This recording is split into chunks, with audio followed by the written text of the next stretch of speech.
हमारे नबी हजरत मोहम्मद सल्लल्लाहु अलैहि वसल्लम एक ऐसी हस्ती गुजरे हैं जिन्होंने कभी अपने दुश्मन को भी नुकसान नहीं पहुंचाया, लेकिन आपके दुश्मनों ने आप पर कई बार जुल्म किया और आपको नुकसान पहुंचाने की कोशिश की। एक बार ऐसे ही आपके एक दुश्मन ने आपको जहर दे दिया था। आखिर से वाकया कब पेश आया था और आप पर उस जहर का क्या असर हुआ था, ये सब हम आपको इसी वीडियो में बताएंगे। इसीलिए इस वीडियो को आखिर तक जरूर देखें और इसे जरा भी मिस न करें। ये बात उस वक्त की है जब मुसलमानों ने खैबर को फतह किया था। जंग खत्म होने के बाद नबी सल्लल्लाहु अलैहि वसल्लम ने कुछ दिन और खैबर में गुजारने का इरादा किया। खैबर को फतह करने के बाद हमारे नबी ने वहां रहने वाले सभी यहूदियों के साथ काफी अच्छा व्यवहार किया और सभी के साथ काफी नरमी से पेश आए। खैबर को मुसलमानों ने फतह कर लिया था। इसके बावजूद वहां के यहूदी बेहद अमन और सुकून के साथ वहां रह रहे थे। इन्हीं यहूदियों में एक औरत थी जिसका नाम ज़ैनब बिन हारिस बताया जाता है। उसने एक दिन हमारे नबी की दावत की और आपने उस औरत की दावत को कबूल कर लिया। उस औरत ने आपसे पूछकर आपके पसंदीदा खाने बनाए। आप अपने कुछ साथियों के साथ उसके घर खाने के लिए पहुंचे। वो यहूदी औरत अंदर ही अंदर मुसलमानों से नफरत किया करती थी और दूसरे यहूदियों के साथ भी मिली हुई थी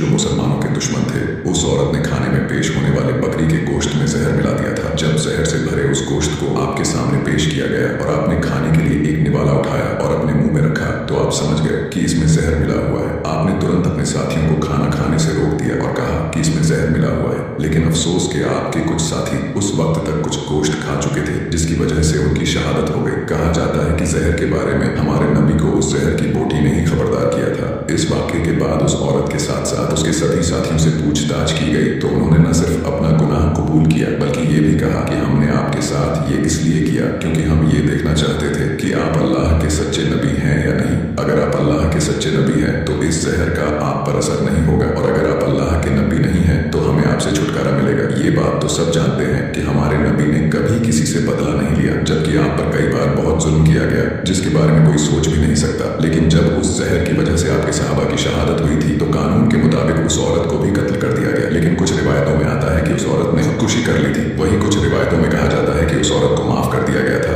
इस बारे में कई मुफस्सरीन अपनी अलग अलग राय रखते हैं। एक हदीस में हजरत आयशा फरमाती है कि जब नबी सल्लल्लाहु अलैहि वसल्लम की जिंदगी के आखिरी दिन चल रहे थे और आप बीमार रहा करते थे, उस समय आप कहा करते थे कि खैबर में जो मैंने जहर से मिले हुए गोश्त का टुकड़ा खाया था उसका दर्द मैं आज भी महसूस कर सकता हूँ। ये बात कई किताबों से साबित है कि उस जहर का असर हमारे नबी के आखिरी दिनों में देखा गया था और इसी जहर के असर ने आपकी वफात में एक अहम किरदार अदा किया था।